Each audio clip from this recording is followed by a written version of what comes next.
નમસ્કાર, મંતવ્ય ન્યૂઝમાં આપનું સ્વાગત છે। ઇન્ડિયા એટ 9 સાથે હું છું હિનલ। વડાપ્રધાન મોદીએ રાજ્યસભામાં પૂર્વ વડાપ્રધાન મનમોહનસિંહની પ્રશંસા કરી હતી। પીએમ મોદીએ રાજ્યસભામાં 56 સાંસદોની વિદાયના અવસરે સંબોધનમાં કહ્યું કે પૂર્વ વડાપ્રધાન મનમોહનસિંહે જે રીતે દેશનું માર્ગદર્શન કર્યું છે તેમના યોગદાનને હંમેશા યાદ કરાશે। ખરેખર તો રાજ્યસભામાં જે 56 સાંસદોનો કાર્યકાળ સમાપ્ત થઈ રહ્યો છે તેમાં પૂર્વ પીએમ મનમોહનસિંહ પણ સામેલ છે। આ અવસરે પીએમ મોદીએ કહ્યું કે હું ડોક્ટર મનમોહનસિંહ વિશે કંઈક બોલવા માંગુ છું। 6 વખત આ ગૃહમાં નેતા તરીકે અને વિપક્ષના નેતા તરીકે પણ તેમનું યોગદાન રહ્યું છે। વૈચારિક મતભેદ ડિબેટમાં આક્ષેપબાજી એ થોડાક સમય માટે હોય છે। તેમણે આ ગૃહનું અને દેશનું માર્ગદર્શન કર્યું છે। જ્યારે પણ લોકતંત્રની ચર્ચા થશે ત્યારે તેમની પણ ચર્ચા થશે। તેમના યોગદાનને લોકો યાદ કરશે। डॉक्टर मनमोहन सिंह जी का स्मरण करना चाहूंगा। 6 बार इस सदन में वो अपने मूल्यवान विचारों से और नेता के रूप में भी और प्रतिपक्ष में भी नेता के रूप में उनका बहुत बड़ा योगदान रहा है। वैचारिक मतभेद, कभी बहस में छिटाकशी, वो तो बहुत अल्पकालीन होता है, लेकिन इतने लंबे अरसे तक जिस प्रकार से उन्होंने इस सदन का मार्गदर्शन किया है, देश का मार्गदर्शन किया है, वो हमेशा हमेशा जब भी हमारे लोकतंत्र की चर्चा होगी तो कुछ माननीय सदस्यों की जो चर्चा होगी उसमें माननीय डॉक्टर मनमोहन सिंह की योगदान की चर्चा जरूर होगी। લોકસભાની ચૂંટણી પહેલા મહારાષ્ટ્રમાં કોંગ્રેસ પાર્ટીને મોટો ઝટકો લાગ્યો છે। પૂર્વ મંત્રી બાબા સિદ્દીકીએ આજે પાર્ટીના સભ્યપદેથી રાજીનામું આપી દીધું છે। તો સિદ્દીકીએ રાજીનામું આપ્યા બાદ કહ્યું હતું કે હું નાનો હતો ત્યારે કોંગ્રેસમાં જોડાયો હતો અને આજે 48 વર્ષ બાદ પાર્ટી છોડી રહ્યો છું। મારી આ યાત્રા ખૂબ જ શાનદાર રહી। મહારાષ્ટ્રના પૂર્વ મંત્રી બાબા સિદ્દીકીએ કોંગ્રેસમાંથી રાજીનામું આપી દીધું છે। તેમણે પોતાના સોશિયલ મીડિયા પર એક પોસ્ટ શેર કરતા કહ્યું કે હું કિશોરાવસ્થામાં કોંગ્રેસ સાથે જોડાયો હતો અને છેલ્લા 48 વર્ષની આ સફર ઘણી મહત્વપૂર્ણ હતી। આજે હું કોંગ્રેસના પ્રાથમિક સભ્યપદેથી તાત્કાલિક અસરથી રાજીનામું આપી રહ્યો છું। હું ઘણું બધું કહેવા માંગુ છું, પરંતુ જેમ કહેવામાં આવે છે કે કેટલીક વસ્તુઓ ન કહેવાતી રહે તે વધુ સારી છે।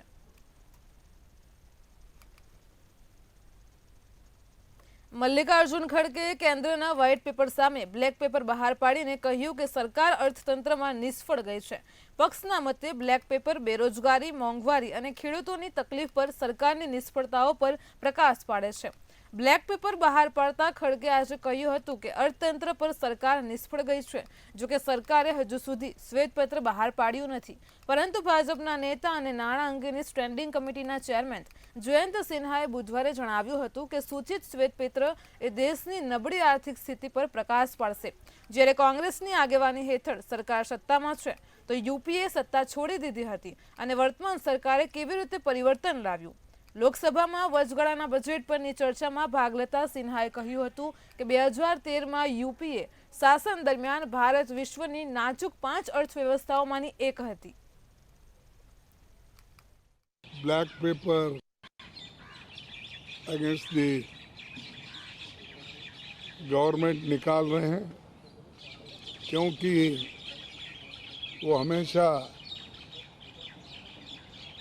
अपनी बात को पार्लियामेंट में जब रखते हैं तो बार बार अपनी कामयाबों को सुनाते हैं और उनके फेल्यूर्स को छुपाते हैं। और जो हम उनके फेल्यूर्स के बारे में भी जब कहते हैं तब भी हमको उतना उसको महत्व नहीं दिया जाता है, तो इसलिए हमने सोचा कि एक ब्लैक पेपर इस सरकार के खिलाफ निकालना और लोगों को बताना, इस दृष्टि से आज हम ये आपके सामने रख रहे हैं। કેન્દ્રીય નાણામંત્રી નિર્મલા સીતારમણે આજે લોકસભામાં ભારતીય અર્થવ્યવસ્થા ઉપર શ્વેતપત્ર રજૂ કર્યું છે, જેમાં કોંગ્રેસની યુપીએ સરકારની સરખામણીમાં મોદી સરકારની કામગીરી દર્શાવવામાં આવશે। બજેટ સત્રની શરૂઆત 31મી જાન્યુઆરીએ બંને ગૃહોની સંયુક્ત બેઠકમાં રાષ્ટ્રપતિ દ્રૌપદી મુર્મુના સંબોધન સાથે થઈ હતી। આ વર્ષે એપ્રિલ મેમાં યોજાનારી સામાન્ય ચૂંટણી પહેલા વર્તમાન લોકસભાનું આ છેલ્લું સત્ર છે।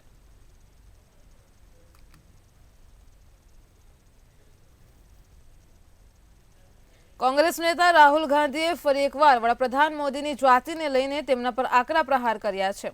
ઓડિશામાં ભારત જોડો ન્યાય યાત્રા દરમિયાન રાહુલ ગાંધીએ કહ્યું કે વડાપ્રધાન મોદી ઓબીસી જાતિમાં જન્મ્યો ન હતા, પરંતુ એ તો જનરલ કેટેગરીમાં पैदा થયા હતા, પરંતુ ભાજપવાળા એમ બોલીને લોકોને મૂર્ખ બનાવે છે કે વડાપ્રધાન ઓબીસી કેટેગરીમાં જન્મ્યા હતા। રાહુલ ગાંધીએ કહ્યું કે એ લોકોને મૂર્ખ બનાવી રહ્યા છે કે મોદી ઓબીસી તરીકે જન્મ્યા હતા, એ તો તેલી સમાજથી આવે છે। ભાજપે 2000માં તેમની જાતિને ઓબીસી બનાવી હતી, એટલે કે મોદી ઓબીસીમાં નથી જન્મ્યા, તે જનરલ કેટેગરીમાં જન્મ્યા હતા। તે દુનિયાને જુઠ્ઠું બોલે છે કે તે ઓબીસીમાં જન્મ્યા હતા। आप लोगों का भयंकर बेवकूफ बनाया जा रहा है। नरेंद्र मोदी जी ओबीसी नहीं पैदा हुए थे। नरेंद्र मोदी जी तेली कास्ट के गुजरात में व्यक्ति पैदा हुए थे। उनको, उनकी कम्युनिटी को बीजेपी ने 2000 में ओबीसी बनाया। आपके प्रधानमंत्री ओबीसी नहीं पैदा हुए, आपके प्रधानमंत्री जनरल कास्ट पैदा हुए। સમાજવાદી પાર્ટીના નેતા સ્વામી પ્રસાદ મૌર્યએ ફરી વિવાદિત નિવેદન આપ્યું છે। ઉત્તર પ્રદેશ વિધાનસભામાં તેમણે અયોધ્યામાં રામલલ્લાની પ્રાણ પ્રતિષ્ઠાને સવાલો ઉઠાવતા કહ્યું કે ભારતીય જનતા પાર્ટી માત્ર નાટક કરી રહી છે અને એ બતાવવાનો પ્રયાસ કરી રહી છે કે તેમની સરકાર પહેલા રામલલ્લા ન હતા। શું ભગવાન રામ નિર્જીવ થઈ ગયા હતા, જેથી પ્રાણ પ્રતિષ્ઠા કરવાની જરૂર પડી? હજારો વર્ષોથી ભગવાન રામની પૂજા કરવામાં આવે છે અને તેનાથી કરોડો લોકોની ભાવનાઓને ઠેસ પહોંચી છે। प्राण प्रतिष्ठा कार्यक्रम कोई सांस्कृतिक कार्यक्रम न हतो, परंतु भाजप, आरएसएस અને વીએચપીનો કાર્યક્રમ હતો। હિન્દુઓને લઈને સ્વામી પ્રસાદ મૌર્યએ કહ્યું કે ઉચ્ચ જાતિના હિન્દુ લોકો ઓબીસી, એસસી અને એસટીનું અનામતનો લાભ લઈ રહ્યા છે અને એમ પણ કહે છે કે ઓબીસી, એસસી અને એસટી પણ હિન્દુ છે। મેં રાજ્યપાલ આનંદીબેન પટેલે આપેલું સંબોધન સાંભળ્યું, જેમાં માત્ર સરકારના વખાણ થયા છે। આ જમીનની વાસ્તવિકતા તદ્દન વિરુદ્ધ છે। रामलला प्राण प्रतिष्ठा का ऐसा लगता है जैसे भारतीय जनता पार्टी की सरकार के पहले रामलला थे ही नहीं। एक और कहा जाता है कि देश के करोड़ों करोड़ों आराध्य के भगवान है श्री राम, और भारतीय जनता पार्टी उन करोड़ों करोड़ों लोगों की भावनाओं को आहत कर ऐसा ड्रामा कर रही है कि जैसा कि लगता है कि राम को हम लाए हैं, जबकि ये जगविदित है, ये पूरे संसार सब मालूम है। हजारों साल से राम की यहां पर पूजा होती चली आ रही है, और जब राम की हजारों साल से पूजा चली आ रही है तो उसमें प्राण प्रतिष्ठा का प्रश्न कहां से उठता? કોંગ્રેસના નેતા આચાર્ય પ્રમોદ કૃષ્ણમે હવે ભારતીય જનતા પાર્ટીના નેતા અને કેન્દ્રીય મંત્રી સ્મૃતિ ઈરાનીને ઉત્તર પ્રદેશના સંભલમાં કલ્કી ધામનો શિલાન્યાસ માટે આમંત્રણ આપ્યું છે। આમંત્રણ આપવા માટે આચાર્ય પ્રમોદ કૃષ્ણમ સ્મૃતિ ઈરાનીના ઘરે ગયા હતા અને ઉત્તર પ્રદેશના સંભલમાં કલ્કી ધામનો શિલાન્યાસ માટે આમંત્રણ આપ્યું હતું।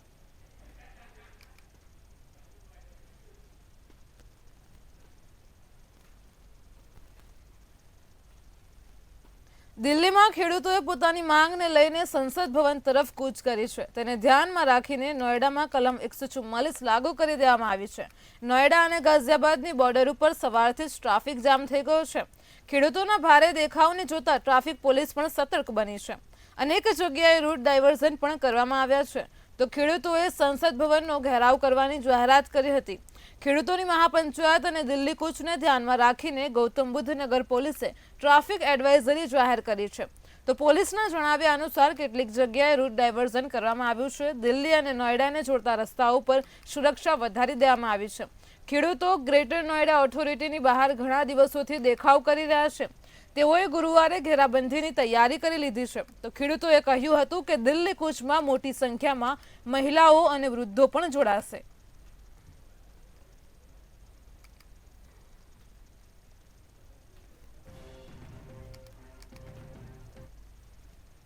ભારતીય રિઝર્વ બેન્કે નાણાકીય વર્ષ 2024-25માં ભારતની અર્થવ્યવસ્થા 60% વિકાસ દરે વધવાનો અંદાજ મૂક્યો છે. અગાઉ વર્તમાન નાણાકીય વર્ષમાં 7.3% અંદાજ મુકાયો હતો. આરબીઆઈના ગવર્નર શક્તિકાંત દાસે દર 2 મહિને યોજાતી મોનેટરી પોલિસીની બેઠકમાં કહ્યું કે ગ્રામીણ માંગમાં તેજી યથાવત છે, જ્યારે શહેરી વપરાશમાં મજબૂત પ્રદર્શન જોવા મળી રહ્યું છે અને મૂડી ખર્ચ વધતા રોકાણ ચક્રમાં પણ ગતિ પકડી રહ્યું છે. તેમણે કહ્યું કે ખાનગી રોકાણમાં વધારો થવાનો સંકેત જોવા મળી રહ્યો છે. નાણાકીય વર્ષ 2024-25 માટે જીડીપીમાં 60% પણ પહોંચવાનો અંદાજ છે. દેશનો વિકાસ દર જૂન ક્વાર્ટરમાં 7.2% અને સપ્ટેમ્બર ક્વાર્ટરમાં 6.8% રહેવાનો અંદાજ છે. આરબીઆઈએ છેલ્લે 2023ની 8મી ફેબ્રુઆરીએ રેપો રેટ વધાર્યો હતો. ત્યારબાદ આરબીઆઈએ તેમાં 25 બેસિસ પોઈન્ટ અથવા તો 0.25%નો વધારો કરીને 6.5% કર્યો હતો અને ત્યારથી આ દરો સતત 6 એમસીપી બેઠકોમાં યથાવત રાખવામાં આવ્યા છે. તો નાણાકીય નિર્મલા સીતારમણે દેશનું વચગાળાનું બજેટ રજૂ કર્યું હતું. અહીં વચગાળાના બજેટ બાદ આરબીઆઈ એમપીસીની આ પ્રથમ બેઠક છે.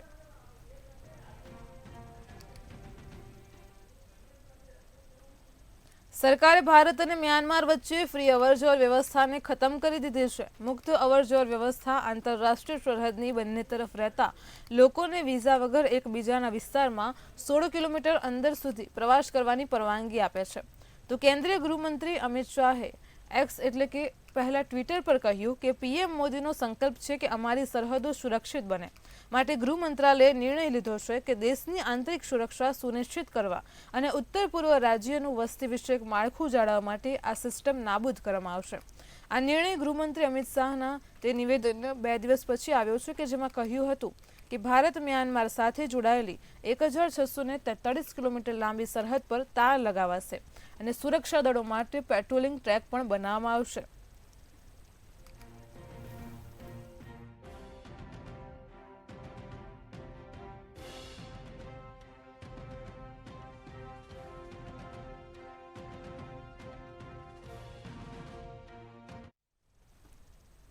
રતન ટાટાનું એક સપનું ટૂંક સમયમાં પૂરું થવા જઈ રહ્યું છે. આ સપનું છે પશુ દવાખાનાનું.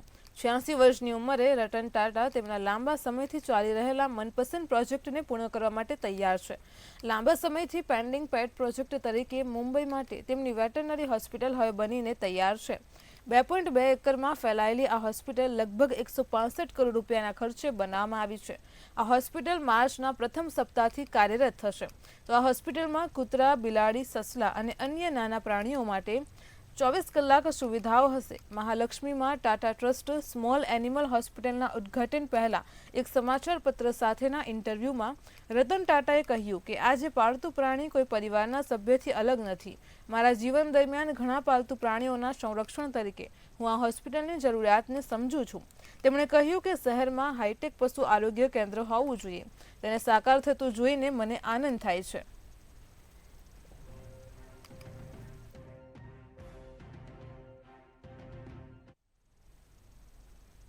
આ વર્ષ 2024 ભારતીય અબજોપતિ ગૌતમ અદાણી માટે શાનદાર વર્ષ સાબિત થઈ રહ્યું છે.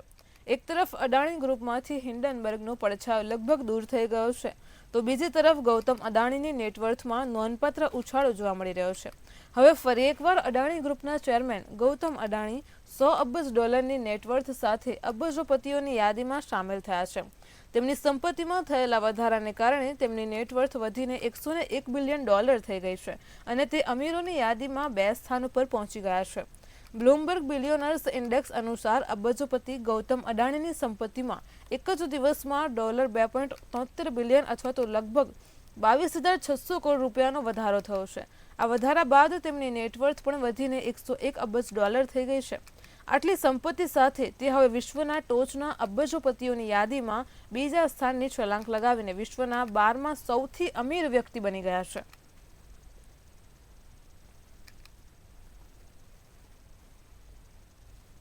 ગુરુવારે દિલ્હી મેટ્રોના ગોકુલપુરી સ્ટેશન પર એક મોટો અકસ્માત થયો હતો. ગોકુલપુરી મેટ્રો પિકઅપ લાઇન સ્ટેશન પર પ્લેટફોર્મની બાજુની દિવાલનો એક ભાગ તૂટીને રોડ ઉપર પડ્યો હતો. સવારનો સમય હોવાથી મેટ્રો સ્ટેશનની નીચે જતા રસ્તા ઉપર લોકોની અવરજવર હતી, જેના કારણે 3 થી 4 લોકો ઘાયલ થયાના સમાચાર પણ સામે આવી રહ્યા છે, જ્યારે એક વ્યક્તિ કાટમાળમાં ફસાઈ ગઈ છે. આ ઘટના સવારે 11 વાગ્યાની આસપાસ બની હતી. કેટલાક લોકોની મદદથી પોલીસ કર્મીઓએ કાટમાળ નીચે ફસાયેલા વ્યક્તિને બહાર કાઢ્યો હતો, જે ઘટના સમયે તેના સ્કૂટર પર સવાર હતો. ઘાયલોને જીટીબી હોસ્પિટલમાં લઈ જવામાં આવ્યા છે. ઘાયલ લોકોની ઓળખ કરવાના પ્રયાસો કરવામાં આવી રહ્યા છે અને વધુ માહિતી એકઠી પણ કરવામાં આવી રહી છે. આ ઘટના બાદ તરત જ જેસીબી અને ક્રેનની મદદથી કાટમાળ હટાવવામાં આવ્યો હતો અને સ્થાનિક પોલીસ અને મેટ્રો કર્મચારીઓ ઘટના સ્થળે હાજર છે.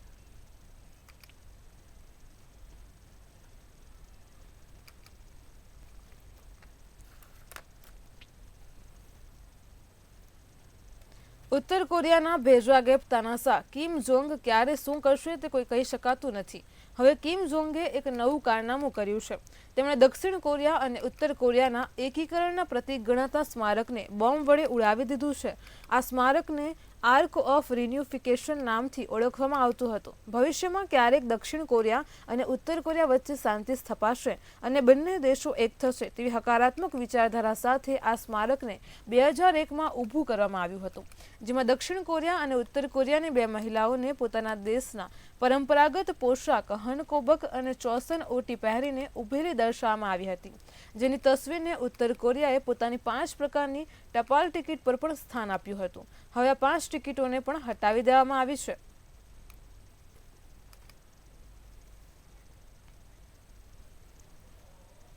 સાઉદી અરબમાં યોજાઈ રહેલા ડિફેન્સ એક્સપોમાં ભારતે રશિયાના સહયોગથી બનાવેલી બ્રહ્મોસ ક્રૂઝ મિસાઇલનો પણ દબદબો જોવા મળ્યો છે.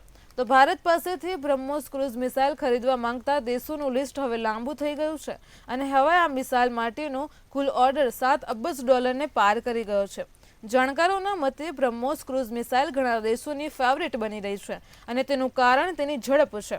આ મિસાઇલ અવાજ કરતાં પણ 3 ગણી ઝડપથી ઉડીને પ્રહાર કરી શકે છે. તેની ઝડપના કારણે તેને આંતરવી બહુ મુશ્કેલ છે. તો સાઉદી અરબમાં ચાલી રહેલા ડિફેન્સ એક્સપોમાં બ્રહ્મોસ ક્રૂઝ મિસાઇલ પ્રોજેક્ટના અધિકારી પ્રવીણ પાઠકે કહ્યું હતું કે આ મિસાઇલ માટે હવે $7 અબજ કરતાં વધારે ઓર્ડર મળી ચૂક્યા છે, જેમાં ભારતના પોતાના અને વિદેશોના ઓર્ડર સામેલ છે. તો નિષ્ણાંતોના કહેવા પ્રમાણે રશિયાના સહયોગથી આ મિસાઇલ બનાવ્યા બાદ તેમાં સમયાંતરે ઘણા ફેરફાર કરવામાં આવ્યા છે અને તેના કારણે તે વધારે ઘાતક બની ચૂકી છે.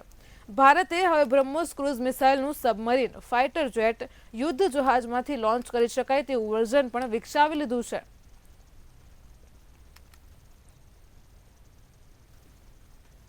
ઇમરાન તાહિર ઓડીઆઈ ક્રિકેટથી સંન્યાસ લઈ ચૂક્યો છે. હવે તે T20 લીગમાં રમતો જોવા મળે છે.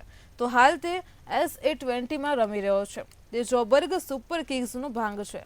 તો જોહાનિસબર્ગમાં ગઈકાલે રમાયેલી મેચમાં 44 વર્ષની ઉંમરમાં ઇમરાન તાહિરે શાનદાર ફિલ્ડિંગનું પ્રદર્શન કર્યું હતું. 44 વર્ષીય ઇમરાન તાહિર એક સમયે IPLમાં મહેન્દ્રસિંહ ધોનીના નેતૃત્વ હેઠળ રમી ચૂક્યો છે. તે ધોનીનો જૂનો મિત્ર પણ છે. ઇમરાન તાહિરનો એક વિડીયો હાલ સોશિયલ મીડિયા પર વાયરલ થઈ રહ્યો છે. SA20 લીગમાં ઇમરાન તાહિરે એક એવો કેચ પકડ્યો જેને જોઈને બેટર સહિત ફિલ્ડિંગ ટીમના ખેલાડીઓ પણ આશ્ચર્યચકિત થઈ ગયા હતા. તાહિર સ્ક્વેર લેગ પર 30 યાર્ડ સર્કલની અંદર ફિલ્ડિંગ કરી ચૂક્યો હતો.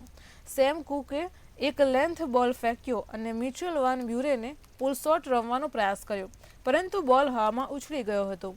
ઇમરાન તાહિરે દોડીને ડાયો મારી અને કેચ પકડી લીધો હતો.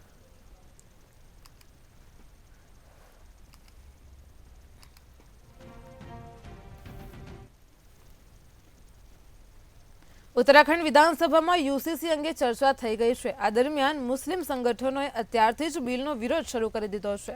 દહેરાદૂનમાં આ બિલ સામે દેખાવો પણ કરાયા છે.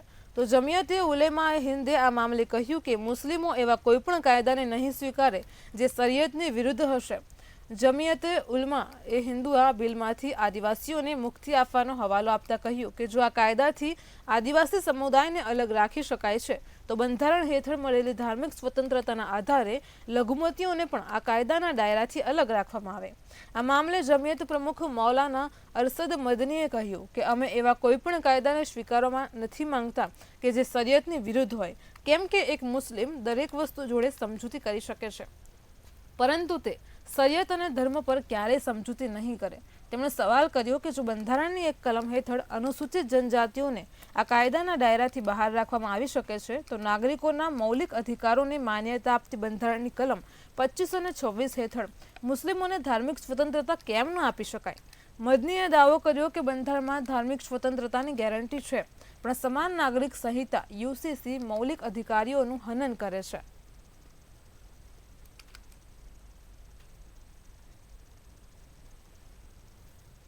એન્ફોર્સમેન્ટ ડિરેક્ટોરેટ હાલમાં વધારે સક્રિય થઈ હોય તેમ એક પછી એક જગ્યાએ દરોડાની કાર્યવાહી કરી રહી છે। તો તાજેતરમાં જ વાત કરવામાં આવે તો મની લોન્ડરિંગના કેસમાં આજે કોંગ્રેસ નેતા અને પૂર્વ મંત્રી હરકસિંહ રાવતના ઠેકાણે દરોડાની કાર્યવાહી કરવામાં આવી હતી। સત્તાવાર સૂત્રોએ જણાવ્યું કે ઉત્તરાખંડ, દિલ્હી અને ચંદીગઢમાં અનેક ઠેકાણે દરોડાની કાર્યવાહી કરવામાં આવી હતી। ઉલ્લેખનીય છે કે હરકસિંહ રાવતે 2022ની ઉત્તરાખંડ વિધાનસભા ચૂંટણી પૂર્વે ભાજપ છોડી દીધું હતું અને કોંગ્રેસમાં જોડાઈ ગયા હતા। એવું મનાય છે કે ઈડીની તપાસ રાજ્યના કોર્બેટ ટાઈગર રિઝર્વમાં કથિત ગેરકાયદે પ્રવૃત્તિઓ સંબંધિત હતી, ત્યારે ડીની ટીમે દહેરાદૂનમાં ડિફેન્સ કોલોની ખાતે આવેલા હરકસિંહ રાવતના નિવાસસ્થાને દરોડાની કાર્યવાહી કરી હતી।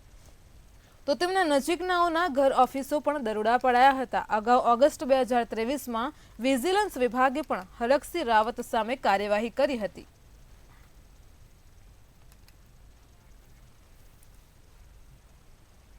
ઉત્તર પ્રદેશના આગ્રામાં ઐતિહાસિક સ્મારક તાજમહેલમાં શરૂ થયેલા શાહજહાં ઉર્સનો અખિલ ભારતીય હિન્દુ મહાસભાએ વિરોધ કર્યો છે। હિન્દુ મહાસભાના કાર્યકર્તાઓએ તાજમહેલની પાર્શ્વમાં જઈને જળાભિષેક કર્યો હતો અને આ સાથે જ શિવ ચાલીસાનો પાઠ પણ કરવામાં આવ્યો હતો। પ્રદર્શન કરી રહેલા કાર્યકર્તાઓનું કહેવું છે કે જ્યારે તાજમહેલમાં કોઈપણ પ્રકારના ધાર્મિક કાર્યક્રમ પર પ્રતિબદ્ધ છે, તો પછી અહીં કોની મંજૂરીથી શાહજહાંના ઉર્સની ઉજવણી કરવામાં આવી રહી છે? મુગલ બાદશાહ શાહજહાંનો મંગળવારથી 369મો ઉર્સ તાજમહેલમાં ઉજવવામાં આવી રહ્યો છે। 3 દિવસીય ઉર્સમાં વિવિધ ધાર્મિક વિધિઓ અદા કરવામાં આવે છે। ઉર્સમાં ગુરુસ, સંદિલ અને ચાદર પોશીની વિધિઓ પણ થાય છે। તો આ ઉપરાંત કવાલી અને મુશાયરા પણ થાય છે। વર્ષમાં માત્ર એક જ શાહજહાં અને મુમતાઝની ભૂતળની અસલી કબરો સુધી જવા માટે દરવાજા ખોલવામાં આવે છે। અહીં 3 દિવસ સુધી સામાન્ય પ્રવાસીઓ પણ અસલી કબરો જોઈ શકે છે। 6 અને 7 ફેબ્રુઆરીના રોજ તાજમહેલમાં 2 વાગ્યા બાદથી તમામ માટે અહીં પ્રવેશ ફ્રી હતો, ત્યારે ઉર્સના અંતિમ દિવસે એટલે કે 8મી તારીખે આખો દિવસ પ્રવેશ ફ્રી કરવામાં આવ્યો હતો। ગત મંગળવારની જો વાત કરવામાં આવે તો પ્રથમ દિવસે ગુસ્લની વિધિ સાથે શાહજહાં ઉર્સની શરૂઆત થઈ, તો હિન્દુ સંગઠનોના લોકોએ તેનો વિરોધ શરૂ કરી દીધો હતો। લગભગ અડધો ડઝન લોકો તાજમહેલના પાર્શ્વમાં મહેતાબ બાગ પહોંચી ગયા હતા અને ત્યાં તેઓએ ભગવાન શિવના ચિત્રની સામે જળાભિષેક કર્યો હતો અને શિવ ચાલીસાનો પાઠ કર્યો હતો।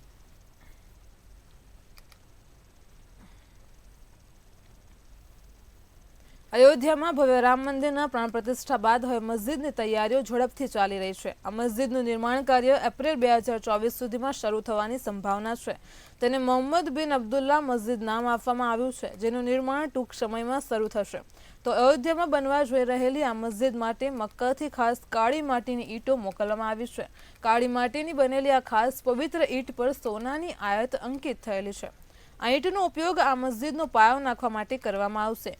અયોધ્યામાં બાબરી મસ્જિદની જગ્યાએ બનાવવામાં આવનાર મસ્જિદનું નામ મોહમ્મદ બિન અબ્દુલ્લા અયોધ્યા મસ્જિદ રાખવામાં આવ્યું છે। સાથે જ એવું કહેવામાં આવી રહ્યું છે કે આ મસ્જિદનું નિર્માણ કાર્ય એપ્રિલ સુધીમાં શરૂ થઈ જશે। આ મસ્જિદ અયોધ્યાના ધન્નીપુરમાં બાબરી મસ્જિદની જગ્યાએ ફાળવવામાં આવેલી 5 એકર જમીન પર બનાવવામાં આવશે।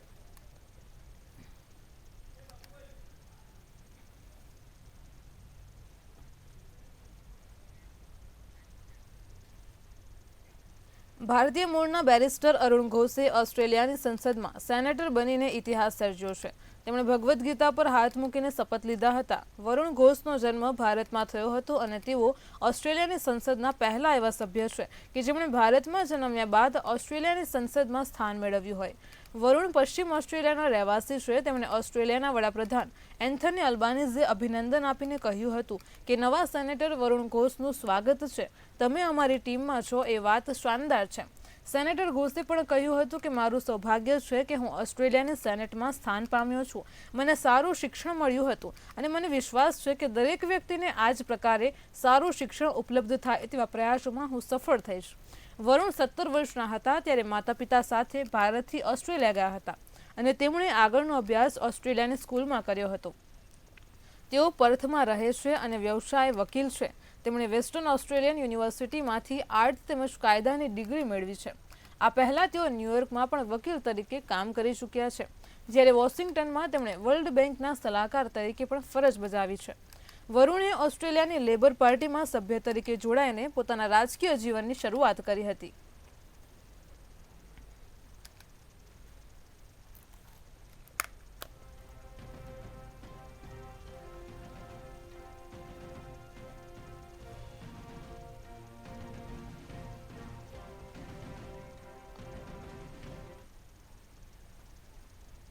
ઇન્ડિયા એટ 9 માં હાલ આટલું જ. વધુ સમાચાર માટે જોતા રહો મંતવ્ય ન્યૂઝ. નમસ્કાર.